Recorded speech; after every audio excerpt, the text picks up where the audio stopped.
Obrigado pela presença de vocês. Eu estou muito feliz de estar aqui em Goiânia. Antes de fazer os agradecimentos protocolares, eu queria falar uma coisa pessoal. Eu sou incidentalmente goiano. O meu pai e minha mãe nasceram aqui nesse estado, numa cidade chamada Ipameri. Meu avô, então, chegou no Brasil, ele se tornou mascate. Pois é que eu não gosto de escutar a minha voz, mas tudo bem. Que remédio, né? Pois é, meu avô acabou nessa cidade chamada Ipameri. Então, eu sou muito grato ao estado de Goiás, que foi o primeiro estado que abriu as portas para a família Kozak, né? Há praticamente 100 anos atrás, fugida da miséria, e agora, 100 anos depois, ainda fugindo da miséria. Então, não mudou muito, mas eu tenho um carinho muito grande. E antes de começar a agradecer, eu queria também falar que eu frequento Goiânia desde os 21 anos. Eu conheci Cirão Franco no final da minha adolescência e foi ele a primeira pessoa que me convidou a vir aqui, não foi a minha família. E com Cirão foi uma relação muito rica, ele tem uma ascendência muito grande sobre mim, aprendi muito com ele, aprendi a amá-lo, a compreendê-lo. Então, eu tenho dois vínculos grandes aqui em Goiânia, fora amigos muito queridos, como Eliane, Sebastião e alguns outros. Não é? Eu queria agradecer a Vanessa pelo gentil convite, não é? Eu não teria vindo se não fosse convite. E é uma honra para mim estar aqui. Eu não conhecia a Fargo, eu não sou de ir à feira. Fazia 20 anos que eu não ia à SP Arte, eu moro em São Paulo. É um ambiente estrangeiro para mim. Mas, como ela me deu liberdade de falar o que eu quisesse, eu aceitei, né? No caso, eu não saberia falar sobre mercado de arte, mas eu gostaria de falar sobre a Maria, apresentá-la para vocês. Não é? Maria Martins, como é conhecida, ela teve uma vida anterior a esse sobrenome. Não é? E eu acho que parte dessa vida muito pouco material fotográfico, material documental. Documental até que tem, mas fotográfico tem muito pouco. Maria nasceu em Campanha em 1896. Não, 1894. Por que Campanha? À ocasião, não tinha sido decidida a construção de Belo Horizonte como capital de Minas Gerais, não é? Eles pensavam em dividir o estado em dois. A capital era Ouro Preto, o pessoal de Minas do Sul se sentia negligenciado, então Ouro Preto seria a capital de Minas do Norte e Campanha seria a capital de Minas do Sul. Não por acaso, pessoas importantes, proeminentes, políticos, já estavam em Campanha à espera de que ela se tornasse uma capital, não é? Maria nasceu lá, como eu falei, e nada mais, nada menos, quem assinou o registro dela no cartório foi Euclides da Cunha, que era muito amigo do pai dela. Isso tudo foi descoberto no cartório em Campanha. Bem, acabou não acontecendo a divisão do Estado entre dois, não é? Eu peço ao Pedro para começar com a ilustração número 1, Belo Horizonte, cidade amada também.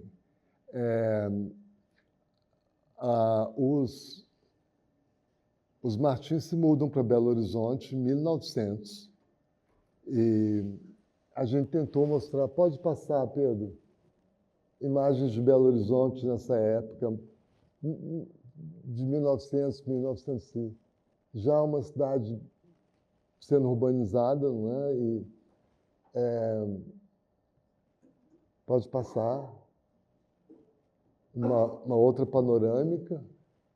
Bem, em 1901, Maria, com 7 anos, ela vai para o Sion, Colégio Sion, em Petrópolis, que era, assim, o marco da boa educação, a ocasião, até hoje é um colégio muito bom.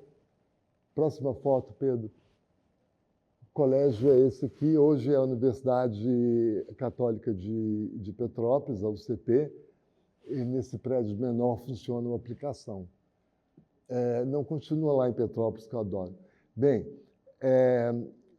em 1906, o pai da Maria, João Luiz Alves, ele é nomeado deputado federal e a família, então, muda-se para o Rio de Janeiro, em 1910, aproximadamente. Nós estamos no Rio, podemos ir para o Rio.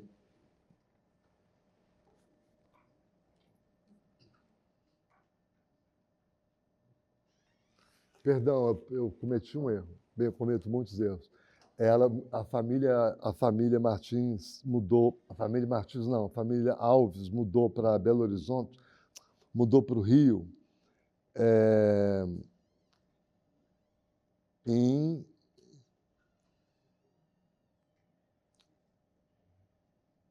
1903. A Maria mudou para Petrópolis, que é pertinho do Rio, e os pais ficaram em Belo Horizonte até 1903, tá? Então, aos 7 anos, Maria e as duas irmãs estudavam no Sion. As aulas eram ministradas em francês e não se tem nenhuma obviedade, não se pode falar, ele não teria nenhum elemento que elencasse a vida da Maria ao futuro interesse que ela teria pelas artes visuais. Não é? A pesquisa diz que no Sion ela fazia como atividade paralela piano, né? Ela não se tornou pianista. Em 1913, Maria se casa com Otávio Tarquínio, e essa é a parte que não pode ficar no Rio, né?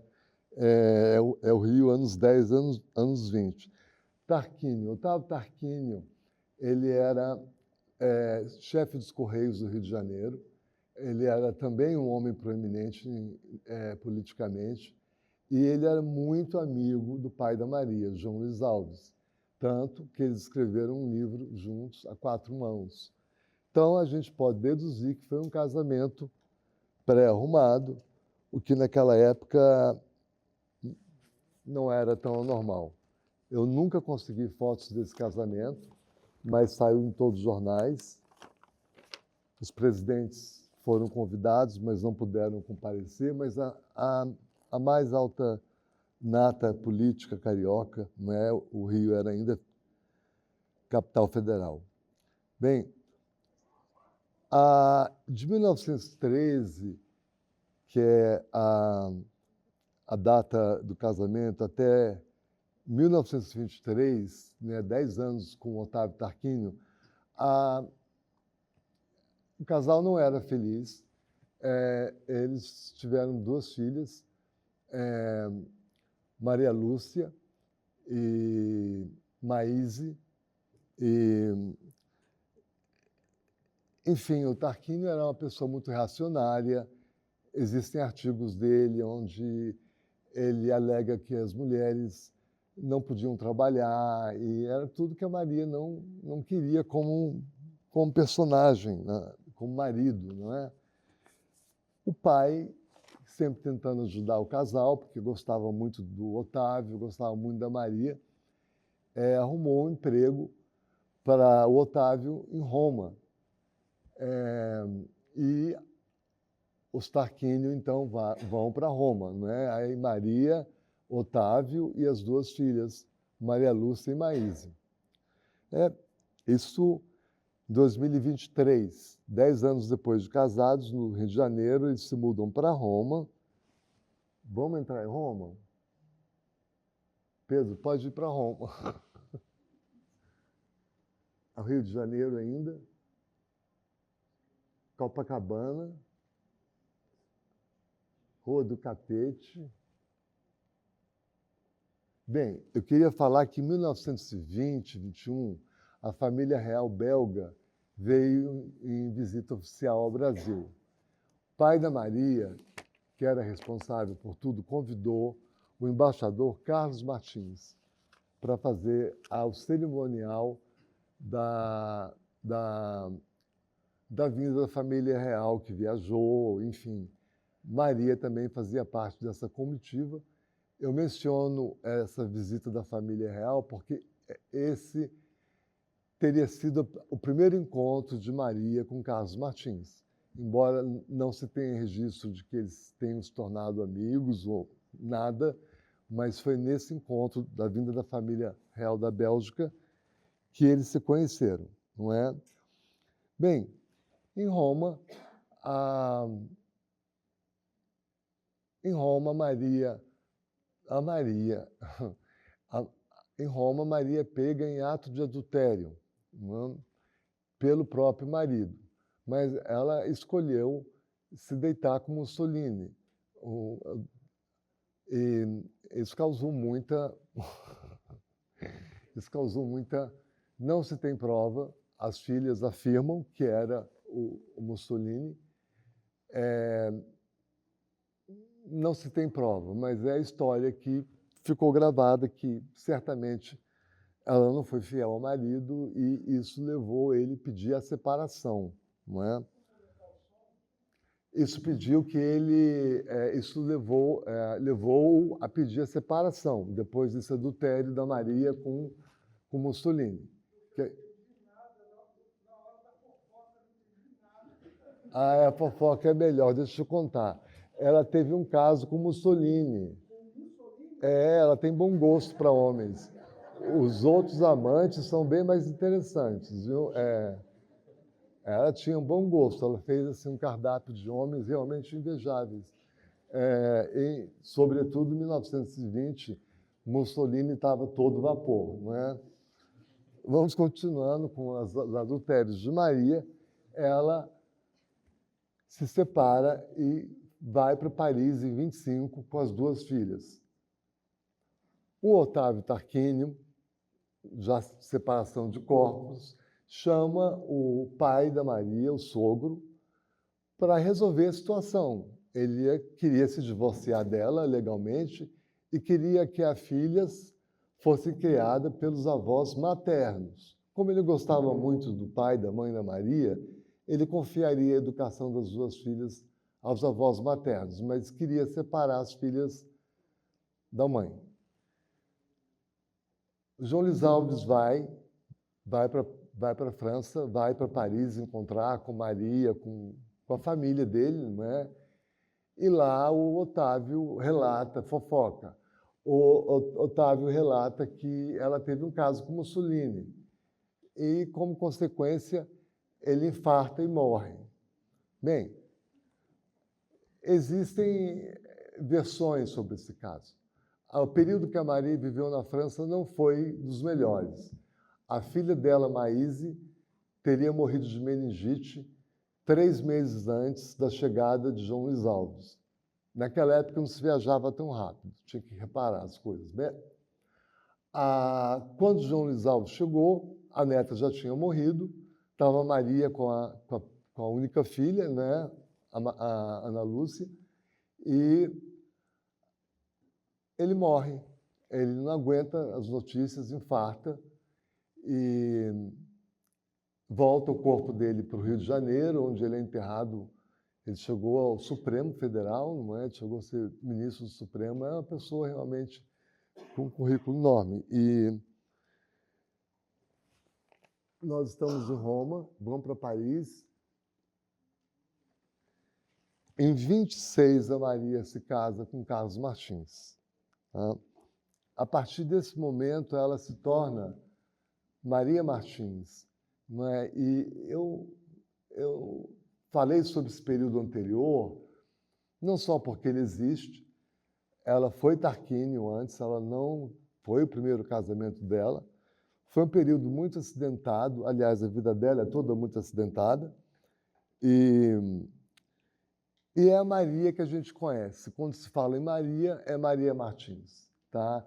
Agora, vamos lembrar que essa Maria Martins nasceu em 1926, aos 32 anos. Então, ela teve uma vida pregressa, que não foi inútil, você entende? Mas não foi definitiva, não apontou nenhum caminho para ela, enfim. A vida dela realmente começa com Carlos Martins, e com quem ela permanece até a morte. É um casal muito feliz. De 25 a 39, aí, eu fico pensando e me pergunto por que Maria teria tido um início tão tardio. Na verdade, na condição de esposa de embaixador, cada 2, 3 anos, eles estavam em algum país diferente, né? Então, para vocês terem uma ideia, de 1925 a 1935, eles moraram na Holanda, moraram na França, moraram na Dinamarca e no Japão. Tá? Então, não era possível, nesse corre-corre, a Maria ela poder fazer um ateliê, poder se estabelecer, enfim. Mas também nesse período não se sabe se ela ia muito ao museu, se ela gostava de arte, mas parece que sim. Em 1935, eles vão para a Bélgica. Né? A essa altura, Maria já tem mais 2 filhas, Nora e Ana Maria Pia. A Maria Lúcia, do primeiro matrimônio, filha de Tarquínio, voltou para a família e ficou com a família Tarquínio. Ela perde a filha e eles dificultaram muito que ela a visse depois. Bem, Maria Martins, com 2 filhas, em 1935 se mudam para Bruxelas. É Bruxelas, né? E esse período foi legal para ela, foi importante, porque foi um preâmbulo de um período mais sedentário que ela viria a ter em Washington, poucos anos. Então, de 1935 a 1937, ela fica em Bruxelas, onde ela começa a obra dela com um escultor. Pode passar, Pedro. Bélgica, Bruxelas, Oscar Jaspers. Não é um artista famoso aqui no Brasil, mas é muito famoso na Europa. Enfim, foi o primeiro professor da Maria. Ele trabalhava com bronze e foi assim que, eventualmente, ela também começou a trabalhar com bronze. Ele influenciou. Com o Jasper, a Maria, ela aprendeu a técnica da cera perdida. Em francês é cire perdu. É um método onde você faz o molde na cera e depois a cera derrete. Então, é muito difícil. Ela fez obras em gesso, eu até sei quantas, mas a Maria não fazia réplicas. Ela fazia a obra e derretia na cera. Não é? Então, é muito difícil encontrar mais que uma obra, algumas sim. Não é? Bem, antes de 39, em 37, 38, depois de Bruxelas, eles ainda voltam para Tóquio. Em 39, finalmente, Maria chega em Washington. Eu não estou tão alegre com a saída dela para Washington, mas foi em Washington, onde ela ficou até 1948, ou seja, 9 anos, que ela teve a oportunidade de começar uma obra, de começar a realizar um corpo de obra, a começar a expor, não é? E entrar no universo das artes. Então, eu acho que o mais importante de Washington, né, se eu tivesse que destacar, foram 2 fatos. O primeiro é esse sedentarismo que ela conquistou, que ela não tinha. E o segundo fato é o fato de ser durante a Segunda Guerra Mundial. Não é? Isso quer dizer que muitos artistas europeus migraram para Nova York e houve assim um conglomerado de artistas muito importantes. Daqui a pouco vem o nome deles. Eu não sei se eu sei de cor não, viu? Mas tudo bem. Então, esse encontro da Maria com os surrealistas e o fato dela ter ficado 9 anos lá foi realmente fundamental, tá? Vamos seguindo. Ainda em Washington, essa aqui é a casa do embaixador do Brasil em Washington. Nessa casa, no sótão, A Maria fez um super ateliê para ela. Ela pôs claraboias, tinha prensa para gravura, forno para terracota, água potável, mesa, luz, tudo, enfim. Ela teve o primeiro ateliê dela nessa casa em 1939. Tá? Então, logo ela chega em Nova York não, em Washington. Bem, eu queria... Isso aqui é a Maria na casa da embaixada, esculpindo uma cabeça, que é a filha dela, atrás a obra Nostalgia e atrás dela Refugiado, em sentido horário. Tá? Eu estou pautando a Maria, a história dela, pelas individuais. Tá? Tiveram muitas coletivas, mas é mais fácil, o tempo também não é tanto, são 9 anos. Então, agora eu tomo liberdade de citar 2 individuais, só mencionar uma. A primeira aparição da Maria como artista foi na primeira coletiva internacional da Filadélfia. Tá? Foi a primeira vez que ela expôs na vida. Em 41, ela tem a primeira individual e a primeira coletiva. Bem, a primeira... Essa aqui é a primeira coletiva. E vocês devem estar se perguntando como que ela arrumou tempo, como que ela fez, e tinha outra sala, como que ela fez tanto em tão pouco tempo. Maria fez um curso de aprendizado rápido de escultura, aprendeu o ABC da escultura. E você vê aqui, são temas pessoais, não é? Ela repete muito a imagem de Salomé. E aqui uma Salomé, nostalgia, não identifico, Nora, filha dela, refugiado. Volta com a foto. Eu acho que assim, essa é uma Maria estátua, é uma Maria estatual, uma Maria que fazia estátuas, mas ainda tentando ser fidedigna às proporções renascentistas, a proporção do corpo, mas é uma Maria sem voz, tá? É uma Maria que está começando mesmo, é Maria verde. Muito engraçado é que, como a Maria ela era muito bem relacionada, através do marido dela também, todas essas obras se encontram em museus importantíssimos nos Estados Unidos. E quando eu fiz a pesquisa, né, Filadélfia, Detroit, e essas obras são todas, de fato, em museus, mas quem comprou as obras foram companhias brasileiras que doavam para o museu. Então, Maria, para uma artista de início do século XX, ela era muito moderna. Ela sabia da importância de ter sempre um catálogo na exposição, que fosse um folder, coisa que na época não era, e ela também dava muita importância em ter obras em museu. Então, essa primeira leva, que eu chamo de estatual, ela está praticamente toda nos museus dos Estados Unidos.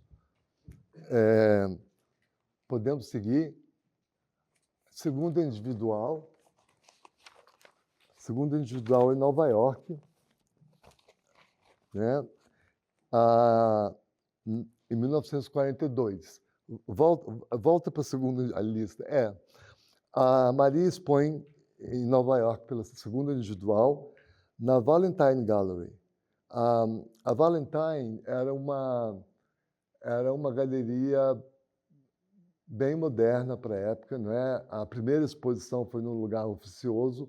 A Valentine mostrou vários artistas, como a gente vai ver aqui adiante, e foi muito importante para Maria ter sido aceita por conta própria na Valentine. Essa segunda exposição acontece em 42. Nessa ocasião, o marido de Maria, Carlos Martins, pede ao seu amigo de infância, Getúlio Vargas, que seja alugado um apartamento em Nova York, porque Nova York era o centro. Embora Washington fosse o centro político, Nova York era o centro cultural e, para ele, mediante a Segunda Guerra, era necessário esse apartamento em Nova York.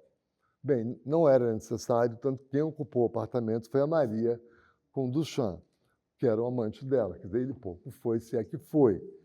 Ela conseguiu esse apartamento. Coincidentemente, o apartamento tinha, ninguém sabe por quê, era um apartamento residencial, mas ele tinha elevador semi-industrial. Então, isso permitia a Maria subir e descer com esculturas pesadas e volumosas, né?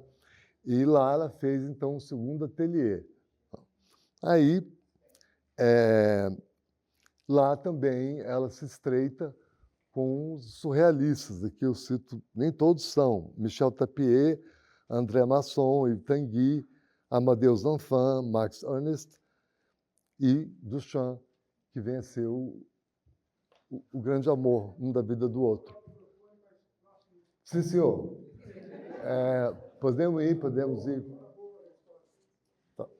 Vamos, Pedro. Essa aqui é uma Salomé, teve nessa exposição, esculpida em pedra, não é? A gente nota que a Maria tentava todos os materiais, ela não tinha medo. Podemos seguir.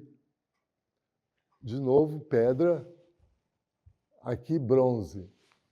Essas peças não têm nome individual, são da fase samba.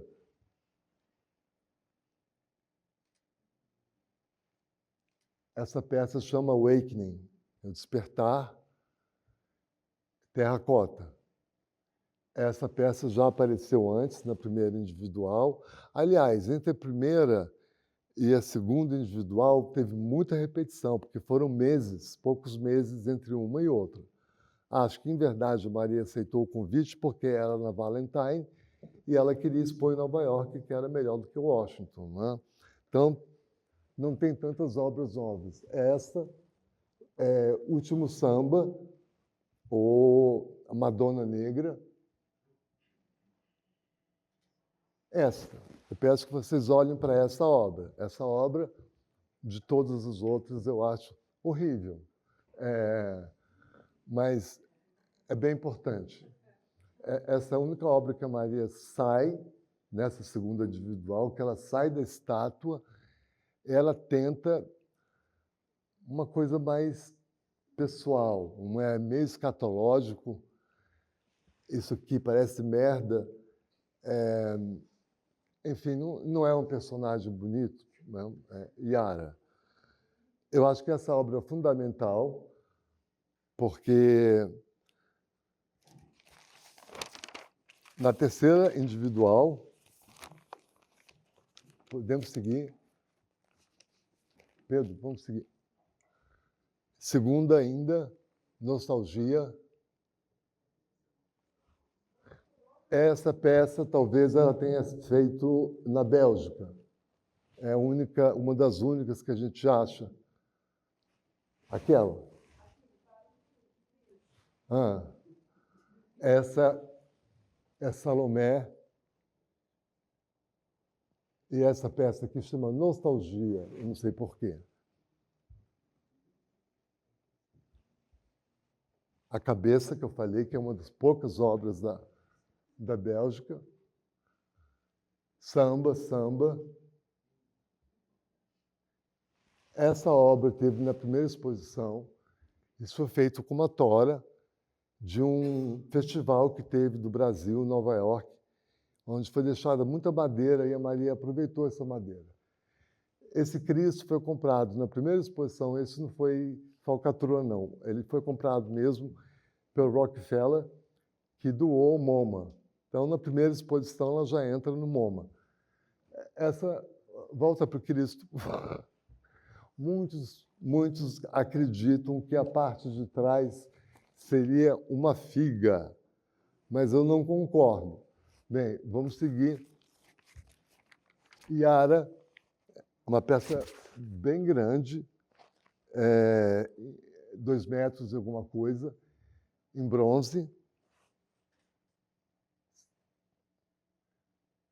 Nova York.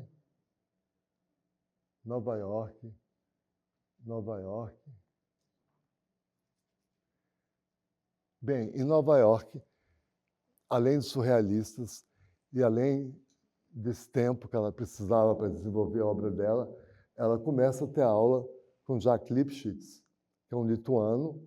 Esse é conhecido, né? Ninguém tem obrigação de conhecer nada, mas ele é um artista conhecido. E, inclusive, a obra dos dois dialogam muito. Então, Maria, essa é a segunda individual que eu mostrei na Valentine. Tá? Salomé, cabeça, nostalgia, Cristo, Yara, lá no fundo. As mesmas peças se repetem, porque, como eu disse, não havia tempo. Seguimos. Terceira.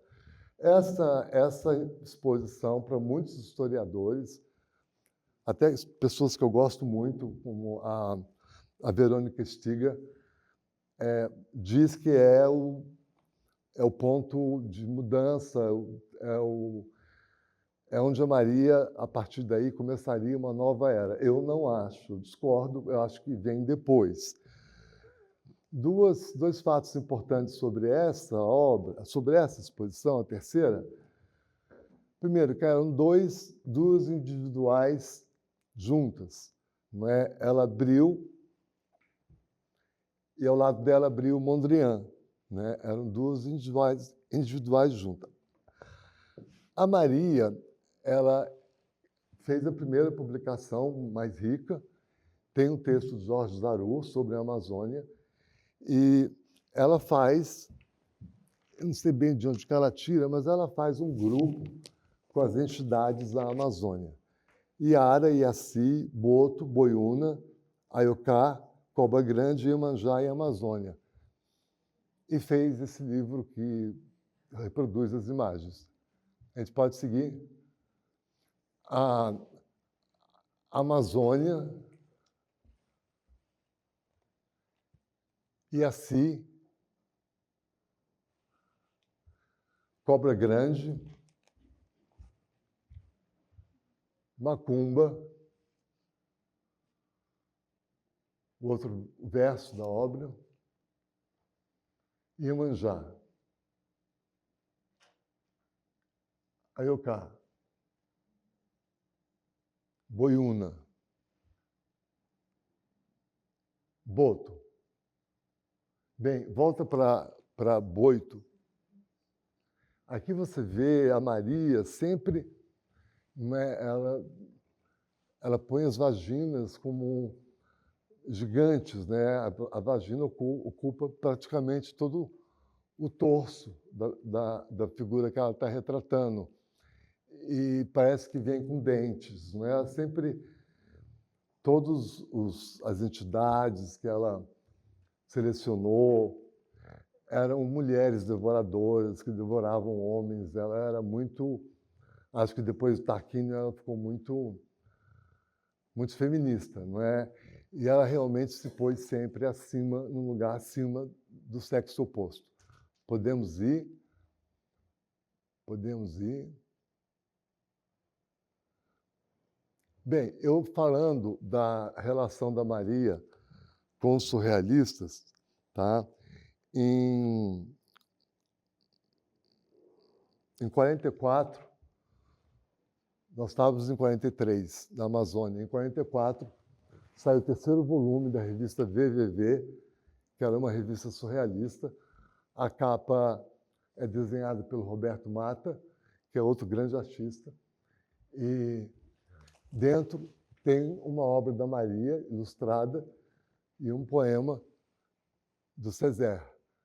Então, mostra como que ela vai entrando dentro do veio do surrealismo. Ela passa a ser considerada e passa a se considerar uma artista surrealista. Podemos ir?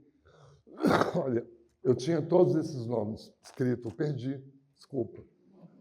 Eu posso chutar. Aqui é o Duchamp, lá é a Maria. Esse aqui é o Tanguy, acho que é a esposa dele. Esse eu não reconheço. De novo, o mesmo grupo. Bem, eu falei que na terceira exposição eram dois solos, era Maria com Amazônia e Mondrian, não é?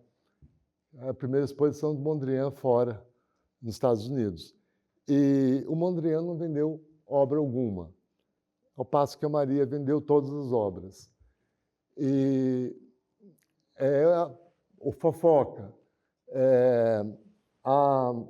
Ela teria comprado essa obra, que é muito famosa, Broadway Boogie Woogie, e teria doado para o MoMA.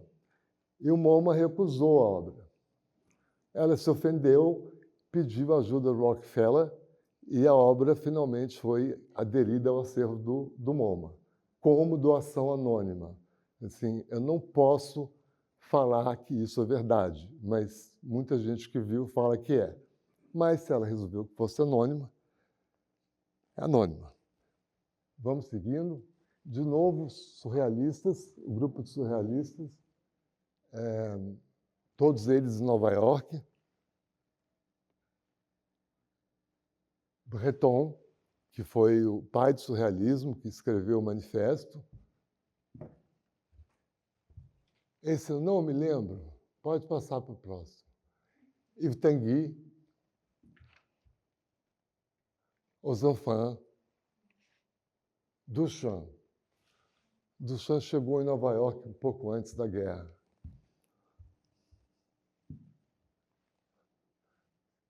Bem, quarta individual. Aí, essa eu acho que é o ponto, o turning point da Maria. Não é? Aqui, essa obra, eu acho que foi essa obra especificamente que apontou para um caminho que ela veio explorar e pelo qual ela é conhecida até os dias de hoje. Não é? Ela apresentou também 4 joias. Tá? Ela usou uma linguagem amazônica, não é essa folhagem, e em cima ela pegou uma joia e ampliou e fez essa obra que tem aqui o passado da Maria e aqui tem o futuro da Maria. Segue bronze. Talvez essa obra tenha vindo desse guache. É uma mulher, tá vendo? E aqui ela já em ouro, em joia. Media 10 centímetros. 10 por 10 por 2. Podemos seguir? E aqui é a obra, não é? Eu tentei mostrar de onde que ela veio e por que eu acho ela tão importante, não é? Por que eu acho ela tão importante? Porque a partir daí a Maria só vai fazer obra boa, sim, as melhores. Então, o melhor de Maria Martins começa a partir dessa obra. Se viesse uma fada perguntar qual que eu queria, eu ia pedir essa. Vamos para as próximas. No final do ano, em 45, a Maria sai na capa da Vogue e com as joias dela. Né? Isso foi muito importante. Vamos lá. Aqui as joias. Machanson, Iemanjá. Aí você vê uma outra Maria. Essa é a quarta exposição. Já é uma Maria longe do estatual, é uma Maria mais ousada, mas... E essa obra chama o Irapuru. Não é? Tem um desenho que foi feito anterior. Eu não sei, acho que o desenho é anterior à obra de bronze. Podemos seguir. Dedé Sacra, os 2 rituais. Você vê ainda uma linguagem meio amazônica, mas não tão, né? Le Couple, casal. Essa é uma obra belíssima, belíssima.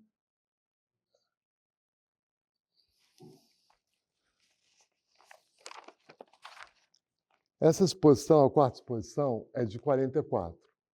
Eu queria explicar para vocês que o melhor da Maria aconteceu entre 44 e 48. são as obras seminais, são as obras mais importantes, sempre constam em exposições, não é? Essa se chama Gleba Asa. Podemos seguir? Isso já entra na quinta exposição.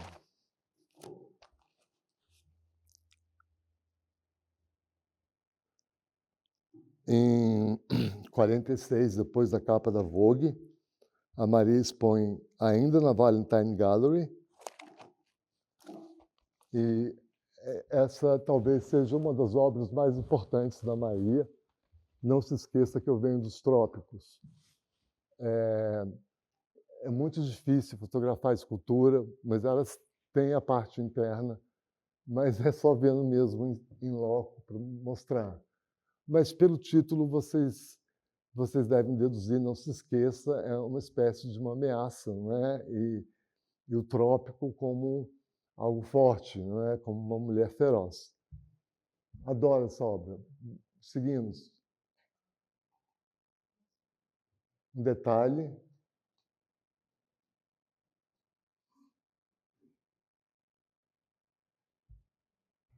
Implacável. Outra obra dessa exposição. Uma está no MAC, da USP, e a outra está na coleção Casa Roberto Marim. Eu só falo lugar público, tá? Vamos seguir.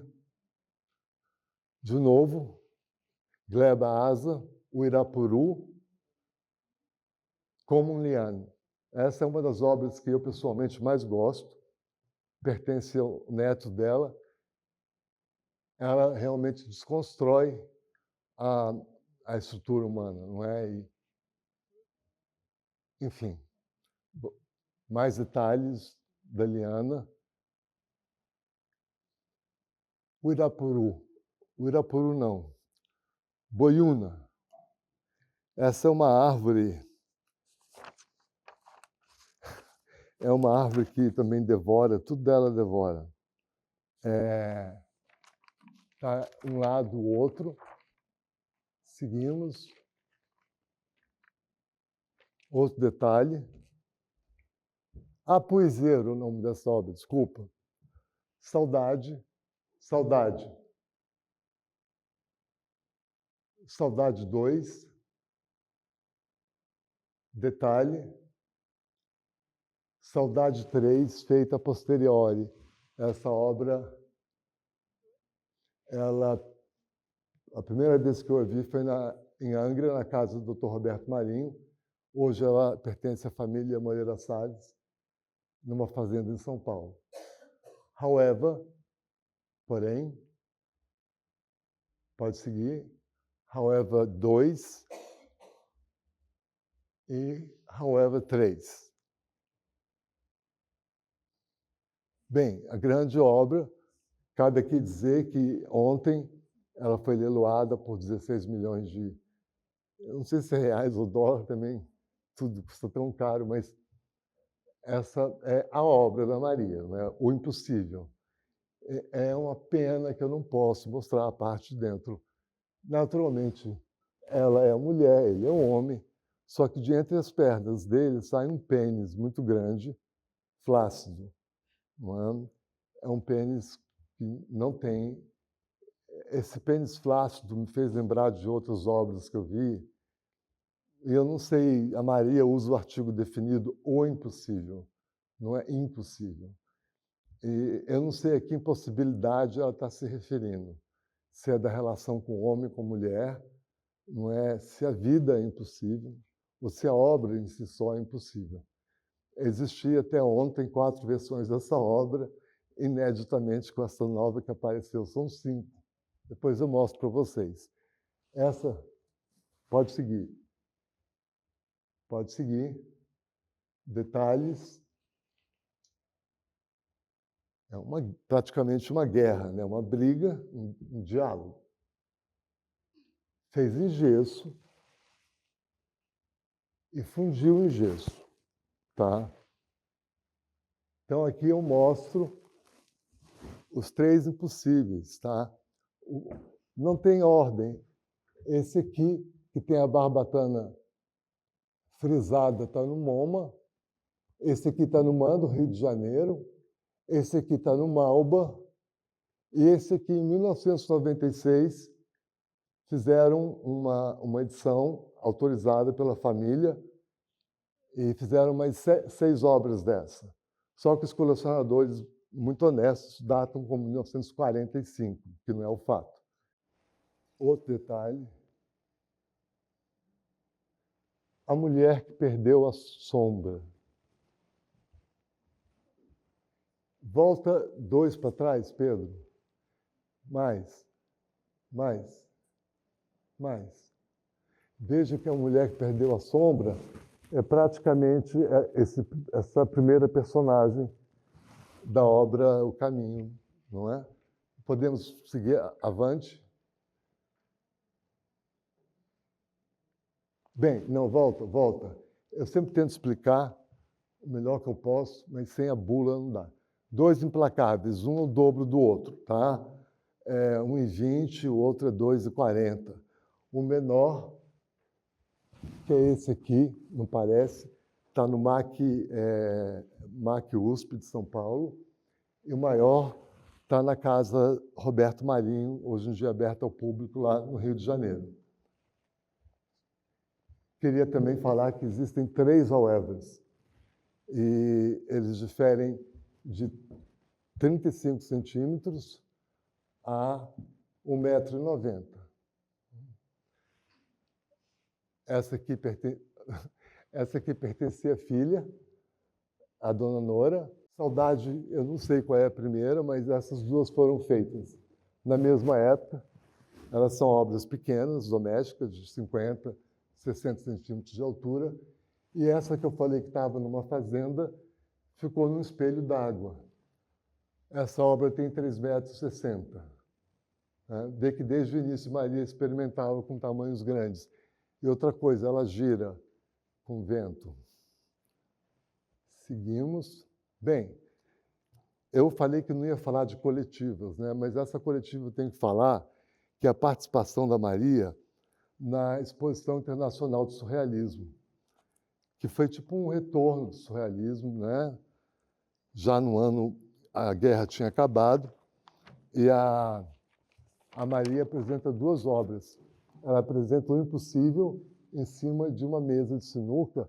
E vocês não estão notando, mas está chovendo nessa sala. Essa se chama A Sala da Chuva. Você vê que é uma coisa muito estudantil. Eles faziam por amor, não tinha nenhum desenhista, eram eles mesmos. Seguimos. Pode ir, Pedro. Aqui, olha, a segunda obra dela, O Caminho, a Sombra, muito longo, muito estreito. Depois eu vou falar dessas 2 obras. Aqui aparece, temos aqui um Miró. Eu acho que aquele lá é Max Ernst. Max Ernst não, Mata. Eu chutaria que esse aqui é um dequírico, mas são chutes meus. É para mostrar que ela participou dessa exposição, que foi realmente seminal, foi até mais importante do que a revista VVV. Ela entrando nessa exposição, ela se estabelece como uma das surrealistas. Tá? Capa da exposição, feita pelo Duchamp, tinha um seio em alto relevo, o seio era o seio da Maria, e vem escrito Près de toucher, por favor, toque. Bem, tá aí. Seguimos, então. A primeira exposição da Maria, na França. Eu queria falar que em 1938 a família Martins se muda de Nova York e vai morar na França. Né? E na França ela tem a primeira exposição, ela apresenta peças novas, ela tinha um ateliê oposto ao de Brancusi, de quem ela ficou amiga, certamente. E, bem, ela fez esse pôster e reparem aqui a peça da joia Marchanson, que marcou muito ela, essa figura, esse movimento. Aqui uma foto da exposição na Galeria René Drouin, em Paris. É a mulher que perdeu a sombra, a cobra grande, However, 3. Chanson suspense. Podemos seguir? Aqui 2 obras do ateliê. Uma impossível, não se sabe qual, mas é uma das pequenas, pelo tamanho. E, However, as 2 obras em progresso, em gesso. Uma das últimas obras seminais da Maria é o Oitavo Véu. A Maria tinha 2 filhas, uma chamava Nora, em homenagem ao personagem do romance de Ibsen, Casa de Boneca, e a outra é Ana Maria Pia. Né? Só que tinha uma coisa, uma era muito bonita e a outra era muito feia. E a Maria não gostava da filha feia e só prestigiava a filha bonita. Então, ela fez, essa é o retrato da filha dela. Essa peça chama O Oitavo Véu. O oitavo véu é a verdadeira face. Se você tirou os 7 véus, o que seria o oitavo? Seria a própria pele ou a verdade, não é? Essa é uma obra muito forte. Ela foi feita em bronze polido. Eu vou mostrar mais avante. Seguimos. Ela aqui em gesso. Pode seguir. Surdut, da Exposição de Paris. Uma chanson, desculpa, chanson suspense. Música em suspense, canção em suspense. Detalhe. Bem,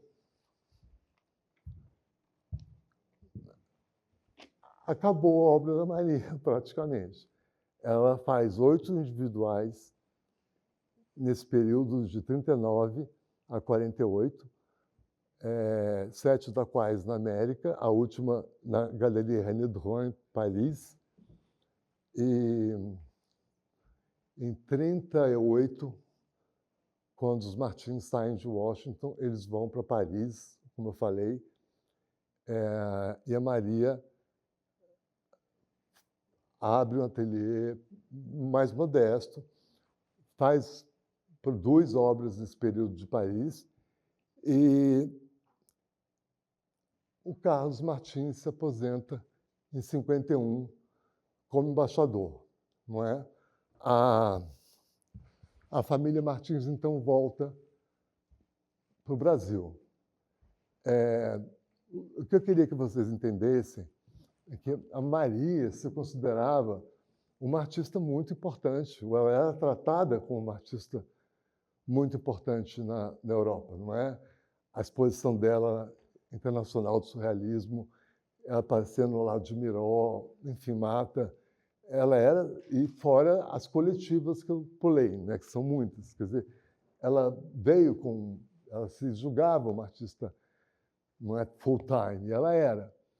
Mas, quando ela volta no Brasil, 50, 51, né, na flor do construtivismo, se entende, num momento político difícil, ela já era rejeitada pela relação dela com Getúlio Vargas, através do marido, ela já era rejeitada porque era embaixatriz, porque era rica, enfim, todo mundo rejeitava ela, mas ela voltou e em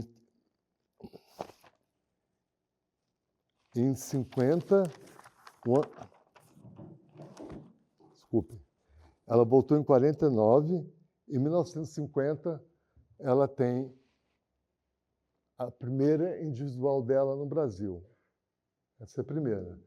Agora, eu queria que vocês notassem uma coisa.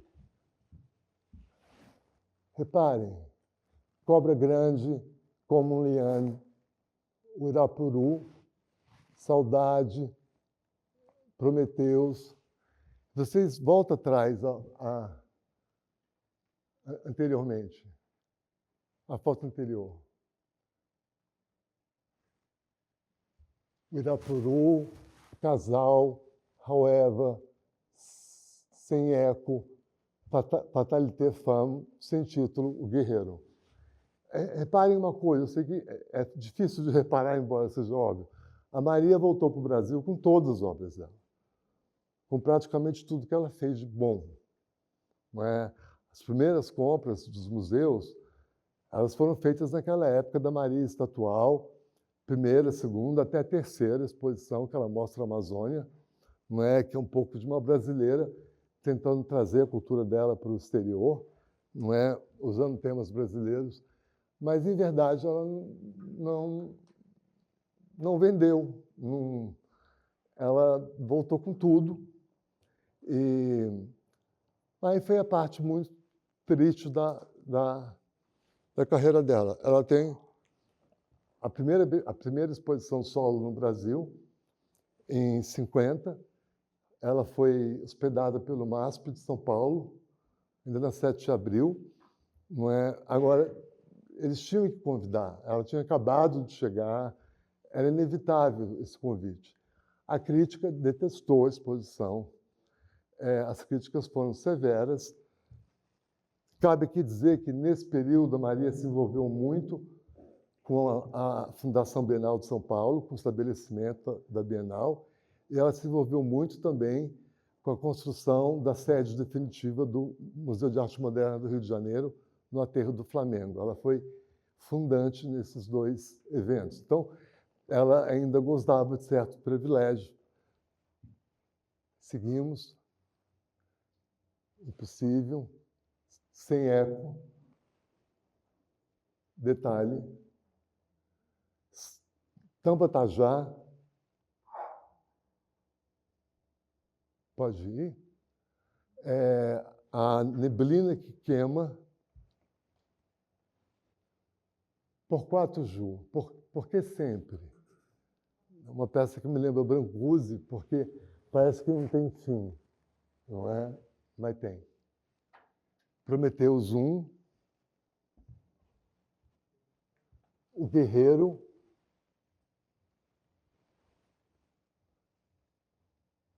passamos por aí, pode seguir. O Oitavo Véu. Eu queria mostrar essa foto só para mostrar a vocês que o Oitavo Véu era dourado. Aqui nós temos Neomar Muniz Sodré, que veio a ser a primeira diretora da nova sede do MAN, graças a Maria. Esse personagem de Neomar Muniz Sodré não foi estudado no Brasil, mas é uma pessoa importantíssima. Maria Martins e Juscelino Kubitschek no meio. E a obra dela, Dourada. E aqui a filha recebeu a obra de herança, só que a filha pôs a obra no jardim. Aí ficou preta. Então, é isso. Vamos seguindo. Bem, como ela fez parte das bienais, ela foi convidada, tá? Mas do retorno da Maria até a morte dela, ela não produziu mais que 6 obras e teve comissões.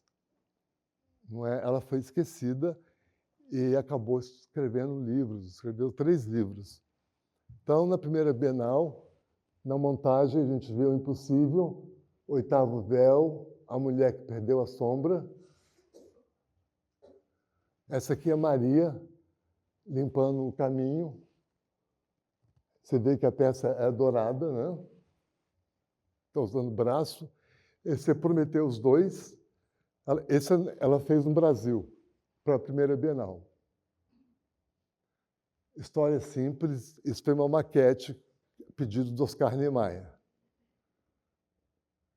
Aqui eu queria mostrar a similaridade entre essa obra, Reza Vide, e a cabeça do oitavo véu. Ver como ela vai desmembrando pedaços da própria obra para refazer outras. Segunda Bienal. Essa obra tem 1000 títulos. Anunciação. Ela não foi fundida. Ela pertence a uma coleção particular e é linda. Essa... Não, volta, pode voltar. O calendário do tempo. Eu não me lembro o nome dessa, pode seguir. A Tuetet, Gritos Altos, também produzida no Brasil. Terceira Bienal ela participa com 1, 2, 3, 4, 5 obras. Tá? A nova, essa aqui, o Canto do Mar. Essa aqui ela fez no material da época chamado Sermolite. Essa obra pertence ao MAC USP, chama Soma dos Nossos Dias. Essa obra é desaparecida. Essa é o calendário e essa obra eu não reconheço. Essa é a foto da exposição, foi o que ela mostrou. Não, podemos seguir. Bem, mostrando lá melhor o canto da noite. Bem, eu falei para vocês que a obra dela ficou resumida, pouca produção.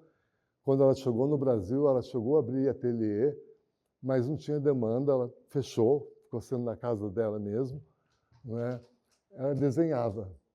Isso chama Satori, esse desenho.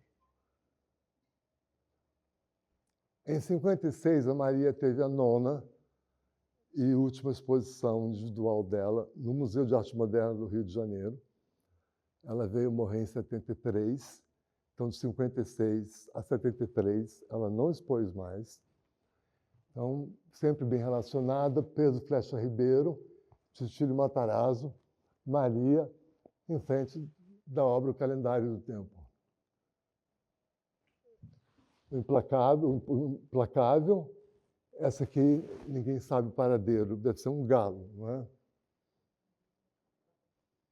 A Sombra dos Nossos Dias, que ela mostra na terceira Bienal, uma peça bem alta, para você ter uma ideia pela escala humana. Sem título. Pois é, ela, em 1956, que é o ano da última individual dela, ela recebe 2 comissões. Uma comissão é essa, Maison de France, lá no Rio de Janeiro, é o Galo Gaulês. Eu tenho que dizer que eu subi até a escultura. Muito interessante. E o cônsul não sabia quem era Maria Martins. No mesmo ano, 56, pode seguir, pode seguir. Ela instala um outro galo, tá? Na Associação Comercial do Rio de Janeiro. Coisa que eu não sei o que é. Olha, reparem bem essa parte da obra. Pode voltar. Repare bem essa obra. Né? Não está correto. Eu quis cotejar as duas para mostrar como ela se autorrecicla. Podemos ir? Bem, essa é o Rito dos Ritmos. Ela instalou a obra nos jardins do Palácio da Esplanada, em Brasília, em 59, antes da inauguração. Estava ainda em construção.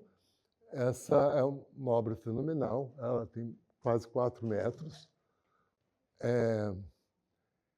E, assim, é a Maria no coração da região central do país.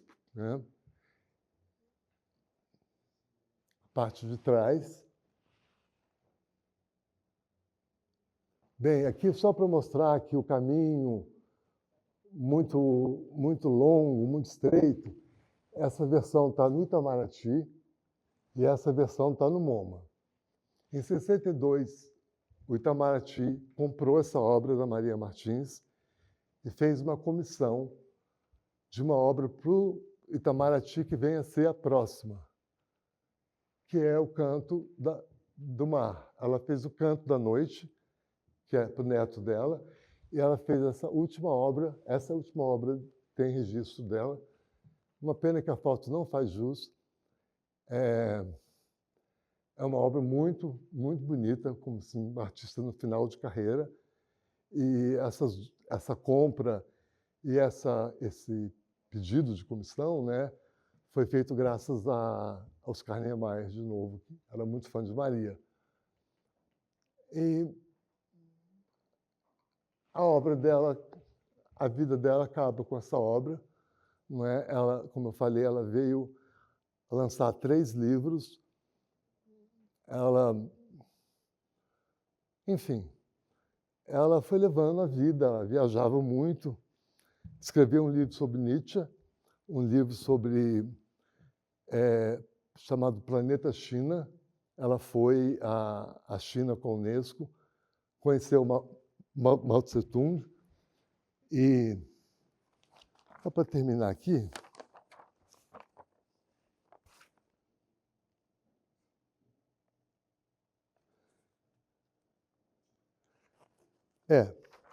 e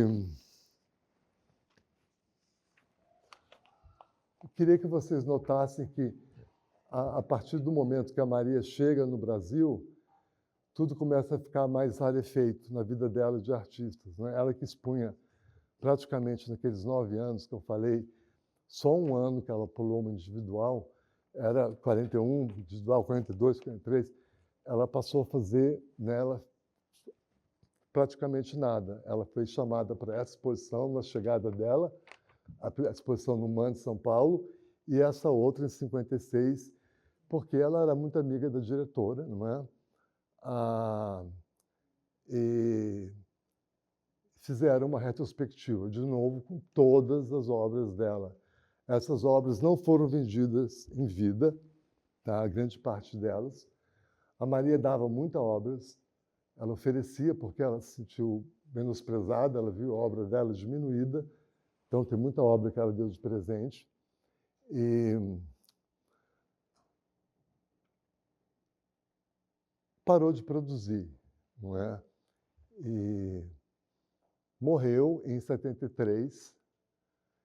E é muito engraçado que ela deixa uma carta para o enterro dela. Ela não queria flores, ela queria ser enterrada com um vestido de gala, com meia de seda, descalça, com um véuzinho na cabeça, assim, uma coisa que omitisse a face. E ela não queria flores, ela queria esculturas dela.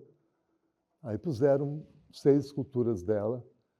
E ela, no final, pediu que servisse uísque. E a última frase que ela fala, vírgula, do bom. E aí acaba Maria. É tudo que eu tenho a dizer.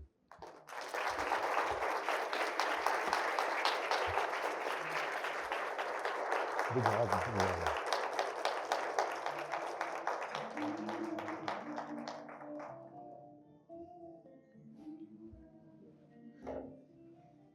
Alguma pergunta?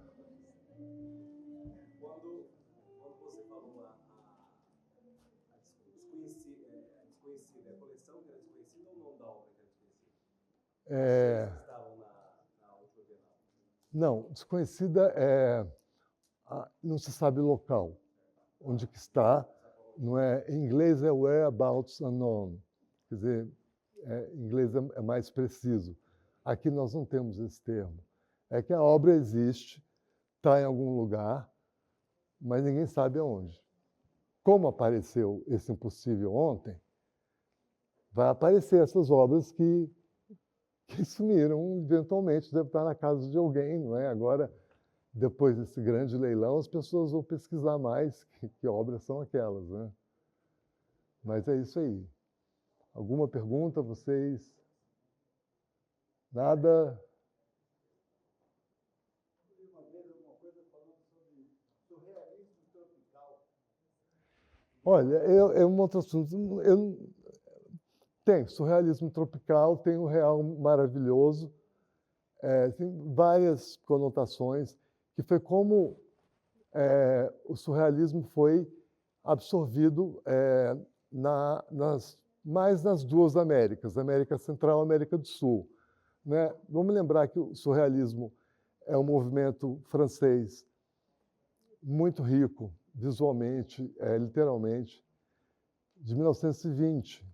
Então, quando os surrealistas foram fugidos da guerra, final dos anos 40, para Nova York, era um movimento fraco, era um movimento que não estava mais em voga. E eles encontraram na América Central e na América do Sul, na Amazônia, elementos, ingredientes para fazer a segunda fase do surrealismo, que é essa fase onde entram os latinos. Ano retrasado, o surrealismo completou 100 anos, eu tive a sorte de exposição, e você vê a presença de vários artistas latino-americanos, como Frida Kahlo, Leonora Carrington, que era inglesa e morreu no México, Remédios Varo, Maria Izquierdo, Roberto Mata, e o Fred Lam, que expôs recentemente. Eram todos artistas latino-americanos, né, e que foram incorporados, né, pela segunda fase do surrealismo. Então, não seria errado eu dizer que o que eles viram na América foi muito importante para eles. Mas a gente, de novo, nota um movimento meio colonizador. Na verdade, quando Breton chegou no México e declarou que o México era a cidade surrealista, os historiadores, os artistas, os mexicanos não se viam como surrealistas. Então, aquilo deve ter magoado muita gente, sobretudo os intelectuais, entende? Que estavam defendendo uma corrente, uma obra. Chega um francês importante e declara. Então, todo mundo foi mais ou menos engolido pelo surrealismo, entende? E viam não só na América Central, na América do Sul, América Central, sobretudo Cuba, que tem uma cultura do voodoo, que é bem parecida com Benin, na África, não é? Mas na figura da Maria Martins, entende? Naquela figura que veio do trópico, que era uma mulher livre, ela teve caso com Mondrian, ela teve um longo caso com Duchamp. Enfim, ela era uma devoradora. E essa é uma ideia que ela quis transmitir. Uma mulher de poder. O Carlos Martins, que dizem que é gay, mas não tem prova, sempre quietinho do lado dela, sempre apoiando, né, ajudando a carreira dela, mas nunca se intrometeu, porque era uma coisa aberta, era uma relação aberta. Ela não saía escondida com o Duchamp. Ela saía em público, em Nova York, todo mundo se conhecia, né? Então, eu acho que a Maria deve ter inspirado muito, né? Não por acaso o Breton e o Tapier escreveu um texto, cada um, sobre a Maria, né? Sobre a obra dela. Bem, tem mais alguma coisa?